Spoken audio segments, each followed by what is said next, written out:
novels, and I'd received pretty good reviews for those novels, but I couldn't pay my rent.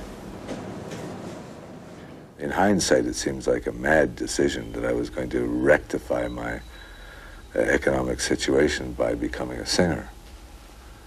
But I had been very interested in country music for a long time, and I'd been writing songs for a long time. I thought I'd go down to Nashville and cut a country western record, and that would take care of everything. And on the way down to Nashville, I'd been in Greece for about 6 years. I wasn't really aware of what was going on.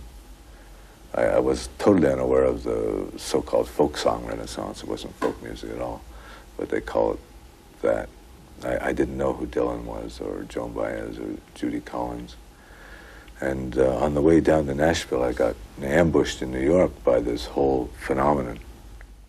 Judy Collins befriended Cohen and gave him his first big break as a singer and songwriter. I feel extremely close to Leonard. We've been in some extremely intimate situations, not ever as lovers.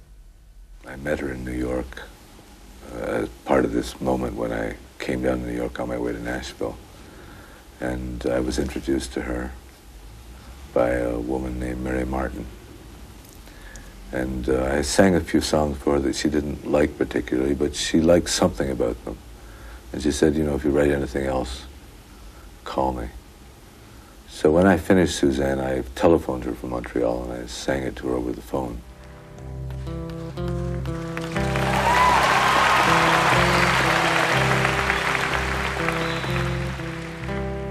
Now Suzanne takes you down to a place near the river. You can hear the boats go by. You can spend the night beside her, and you know she's half crazy. That's why you wanna be there. And she feeds you tea and oranges that come all the way from China. And just when you mean to tell her that you have no love to give her, she gets you on her wavelength. She lets the river answer, you've always been her lover. And you want to travel with her, you want to travel blind, and you know she will trust you, for you've touched her perfect body with her mind.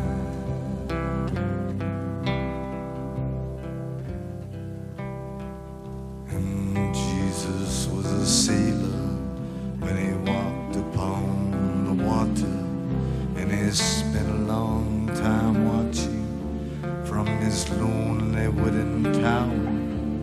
When he knew for certain only drowning men could see him, he said all men will be sailors then, until the sea shall free them.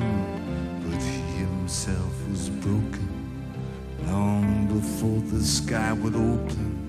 Forsaken, almost human, he sank beneath your wisdom like a stone. Well, Leonard didn't have, of course, was not recording when I first met him. He had just started to, in fact, he didn't think of himself as a singer. Quite the contrary. He was very shaken up when I suggested that he should sing, because I heard him as a singer immediately. I heard this charming quality that was very musical. And so I twisted his arm, and he probably doesn't thank me for it, because I invited him quite forcefully to come on and sing on a show with me. It was at Town Hall, and he looked very handsome in his suit, and I went on and sang a few songs and then introduced him and brought him on stage. And by then everyone had heard my recording of Suzanne, and it had become a very popular record. So people were very happy and thrilled to see Leonard Cohen in the flesh.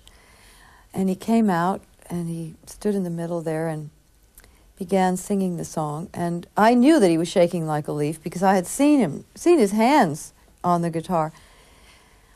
And he got about halfway through the first verse and he stopped and dropped his hands to his side and said, I can't go on, and turned and walked off the stage.